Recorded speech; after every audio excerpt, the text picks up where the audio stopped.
வாங்க எல்லாரும் வாங்க. ஆமா, எல்லாம் நல்லபடியா நடக்கணும்னு அந்த ராஜகாளிமனை வேண்டிக்கிட்டு உன் கையால குத்து விளக்கு ஏத்துமா.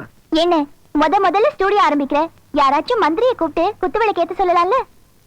மந்திரியை கூப்பிட்டு குத்து விளக்கு ஏத்துறது தப்பு இல்லம்மா. ஆனா இப்ப இருக்கிற மந்திரிங்க இங்க வந்து குத்து விளக்கு ஏத்துற வரைக்கும் பதவியில இருப்பாங்களாங்கிறது சந்தேகமா இருக்குமா? இந்த அண்ணனோட அசம்பிளில என்னைக்குமே நீதாமா சீஃப் மினிஸ்டர். பாத்துனே கவர்னர் வந்து கலைச்சிட போறாரு. கடவுளே வந்தாலும் நம்ம ஆட்சியை கலைக்க முடியாதுமா. குத்து விளக்கு ஏத்து.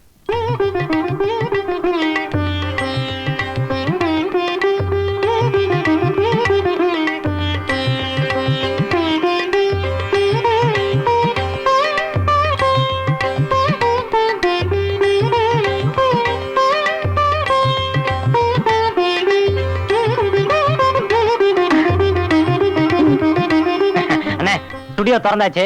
இந்த அழகு சுந்தரத்தை அம்சமா ஒரு போட்டோ எடுங்க. பிசினஸும் பிச்சுக்கும், கஜானாவும் ரொம்பிரும். என்ன சொல்றீங்க? கரெக்ட். திருஷ்டி நிறைய இருக்கு. பூசணிக்கு அவங்க மறந்துட்டேன். அதனால வெளியே போய் விட்டத்துல தூங்கு. தினம் வந்து நான் கடையில வந்து தொங்கிறேன். கையை விட்டுருக்கேன். நீதாமா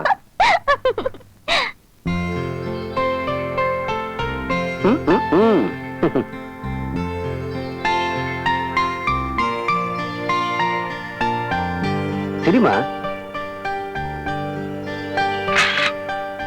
ஓகே. அம்மாடி, புதுசா தொழில் ஆரம்பிக்கிறவங்க அந்த ராசி நல்லா இருக்கா, இந்த ராசி நல்லா இருக்கான்னு எல்லா ராசியும் பார்ப்பாங்க. ஆனா என்ன பொறுத்த வரைக்கும் என் தங்கச்சியோட முகராசி தான் முக்கியம். அதனாலதான் முதல்ல ஒன்ன போட்டோ எடுத்தேன். அண்ணே, கையை நீட்டுங்க. சரி.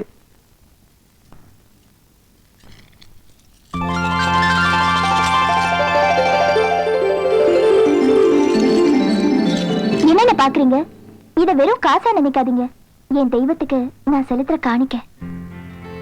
ஆமாண்ணே, 10 மாசம் வயிற்றுல சுமந்த தாயை விட 18 வருஷம் நெஞ்சில சுமந்த நீங்க என்ன பொறுத்த வரைக்கும் தெய்வம் தானே. ஒரு முக்கிய அறிவிப்பு. மக்கள் கட்சி தலைவர் திரு ஆர்கே அவர்கள் தஞ்சாவூர் கோயிலில் பதவி பிரமாணம் எடுக்கும் போது போலீசாரால் தேடப்பட்ட குற்றவாளி சிவாவால் கடத்தி செல்லப்பட்டார். தமிழ்நாடு முழுவதும் போலீசார் சிவாவை வலைவீசி தேடி வருகிறார்கள். வணக்கம். இன்று காலை தஞ்சாவூரில் நடக்க இருந்த பதவி பிரமாணம் குற்றவாளி சிவாவால் தடையானதை தொடர்ந்து தமிழகத்தில் ஆங்காங்கே கலவரங்கள் நடந்து வருகின்றன. திரு ஆர்கேவை பயங்கர ஆயுதமான RDX பாம்புடன் கடத்தி சென்ற குற்றவாளி சிவா இதுவரை எங்கே இருக்கிறார் என்பதை பற்றி எந்த தகவலும் கிடைக்கவில்லை.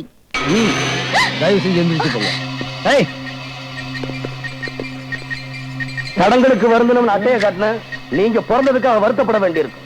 உங்க பிரயோஜனம் இல்லாத சட்டத்தால சில நல்ல விஷயங்கள்லாம் மக்களுக்கு போய் சேராம இருக்கு. ரிலே கேபிள் இருக்க உங்களையும் சேர்த்துதான் சொல்றேன். இங்க நடக்கிறதெல்லாம் தமிழ்நாட்டில் உள்ள மக்கள் பார்க்கணும். நான் சொல்றபடி நீங்க கேட்கலனா டிவி ஸ்டேஷனே வெடிச்சு தூள் தூள் ஆயிரும்.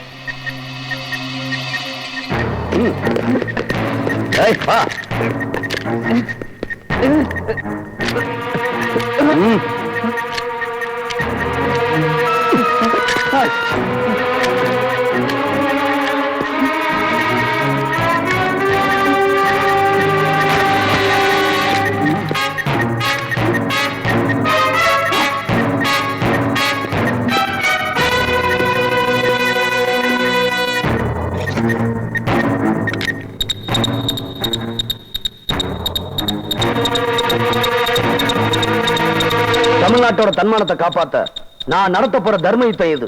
நான் பேசுறது தங்கு தடை இல்லாம தமிழ்நாட்டு மக்களுக்கு போய் சேரணும். நோ டெலிகாஸ்ட் பண்ணாதீங்க. போலீஸ் தேடிட்டு இருக்க சமூக விரோதி பேச்ச கேட்காதீங்க. இங்க நடக்கிறத டிவில காட்டாதீங்க. இது மக்களுக்கு தெரியக்கூடாது. இந்த தமிழ்நாட்டுக்கு முதலமைச்சர் நான் சொல்றேன். இது மக்களுக்கு தெரியக்கூடாது. நெவர். நோ. முதலமைச்சரா? உனக்கு பதவி பிரமாணம் கூட நடக்கல. எங்க இருந்து நான் முதலமைச்சரா?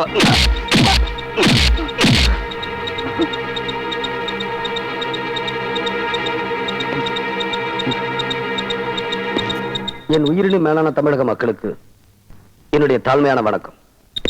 6 கோடி ஜனங்க ஓட்டு போட்டு தேர்ந்தெடுத்த ஒரு தலைவனை பதவி பிரமாணம் எடுக்க விடாம கடத்திட்டு வந்த குற்றத்துக்காக முதல்ல உங்க காலை தொட்டு மன்னிப்பு கேட்டுக்கிறேன். சட்டசபையை கோயிலாகவும் தலைவர்களை தெய்வமாகவும் மதிக்கிறவன் நான். அப்பேற்பட்ட அந்த புனிதமான கோட்டைக்குள்ள இந்த மாதிரி பொய்யான அரசியல்வாதிகள் கால்படக்கூடாது. தலைய திருடனவன் சாமி ஆகக்கூடாது, மக்கள் சொத்தை கொள்ளையடிச்சவன் மந்திரி ஆகக்கூடாது. எல்லா மனுஷங்களுக்கு ரெண்டு பக்கம் தான். ஆனா இவனுக்கு இன்னொரு பக்கம் இருக்கு. அந்த மூணாவது பக்கத்தை படிச்சு காட்டத்தான் நான் இங்க வந்திருக்கேன். நோ, இவன் சொல்றத நம்பாதீங்க, நம்பாதீங்க. முதல்ல இந்த அயோக்கியங்கிட்ட இருந்து மக்களை காப்பாத்த, தமிழ்நாட்டை காப்பாத்த மரியாதைக்குரிய இந்திய ஜனாதிபதி, மாண்புமிகு தமிழக கவர்னர், தலைமை தேர்தல் அதிகாரி இவங்க 3 பேரும் டிவி ஸ்டேஷனுக்கு வரணும். இப்ப நான் சொல்ல போறதை கேட்டு நல்ல நீதி வழங்கணும். அது வரைக்கும் சென்னை தொலைக்காட்சி நிலையம் ஏன் கட்டுப்பாட்டுல தான் இருக்கும். இல்ல நான் தீவிரவாதி இல்ல, தேச துரோகி இல்ல, கொலகாரன் இல்ல, கொள்ளக்காரன் இல்ல, மனுஷன், சராசரி மனுஷன். எங்கேயோ ஒரு மூலையில எனக்குன்னு ஒரு உலகத்தை அமைச்சுக்கிட்டு சந்தோஷமா வாழ்ந்துகிட்டு இருந்த சாதாரண மனுஷனா என்னோட சாம்ராஜ்யத்துல என் தங்கச்சி சீதா தான் மகாராணி. சீதாவோட கல்லங்கமனம் இல்லாத சிரிப்பு தான் 18 வருஷமா என்ன தூங்க வச்ச தாலாட்டு. என் பேரரசுல திரும்பின பக்கமெல்லாம் சீதா சீதா சீதா, எல்லாமே என் சீதா தான்.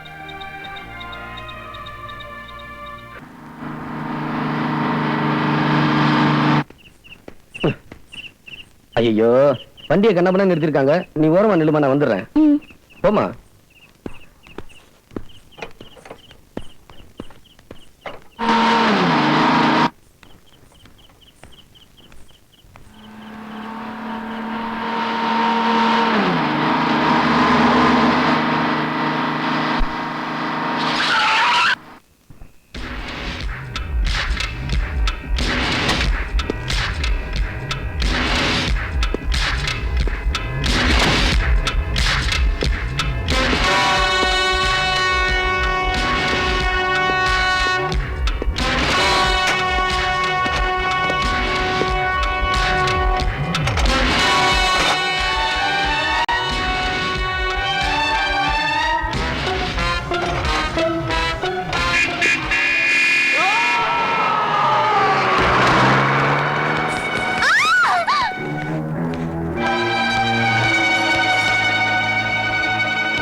என்னம்மா?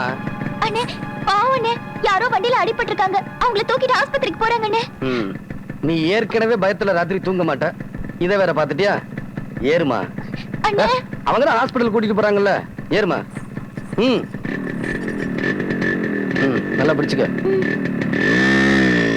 அண்ணா, மாப்பிள்ள வந்துட்டாரு.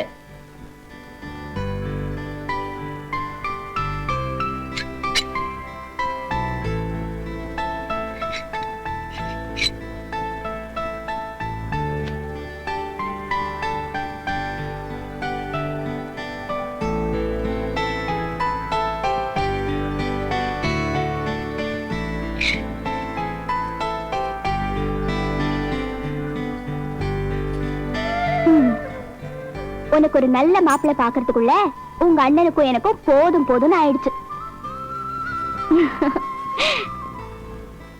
உங்க அண்ணன் வக்கீல் மாப்பிள்ளைய பார்த்தா வாய் சரியில்லைன்னு சொல்றாரு, கலெக்டர் மாப்பிள்ளைய பார்த்தா கண்ணு சரியில்லைன்னு சொல்றாரு.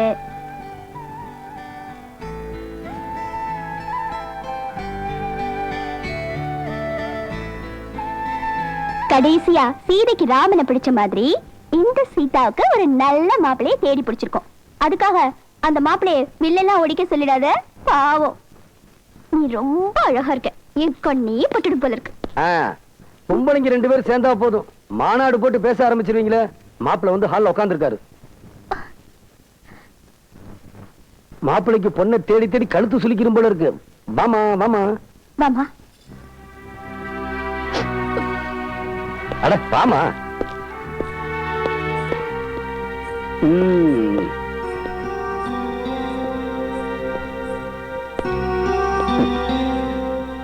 மாப்பிள்ள காலில் வந்து ஆசீர்வாதம் வாங்கிக்கமா.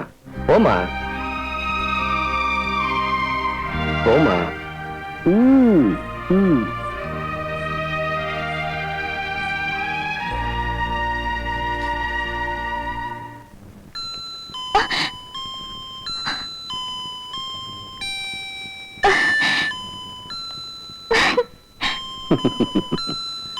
தேங்க்யூ அண்ணே.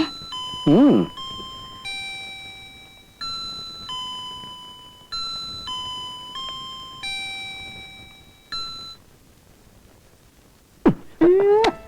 என்ன அடுத்தது நம்ம கல்யாணம் தான். அலையாத.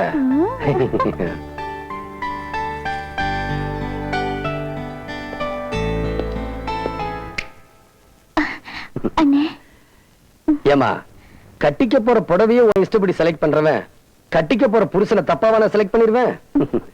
அன்னைக்கு ஜவுளி கடை நான் அவரை வெளியே கூட்டிட்டு போனது தட்டுறதுக்காக இல்ல, தட்ட எப்ப மாத்திக்கலாம்னு கேட்கத்தான். சந்தோஷமா? மாப்ள, வீட்டுல யாரும் வரல? எங்க அண்ணன் இப்ப வந்துருவாரு.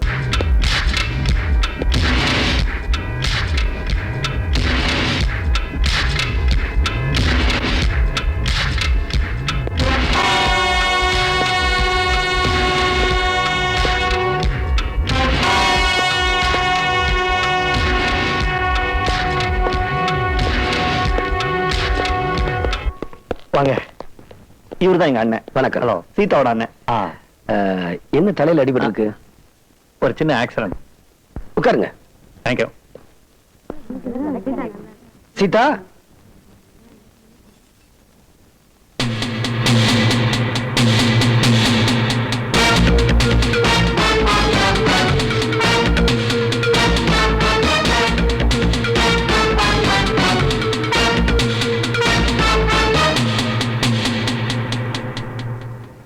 மாப்பிள்ளையோட அண்ணன் வந்திருக்காருமா, வந்து ஆசீர்வாதம் வாங்கிக்க.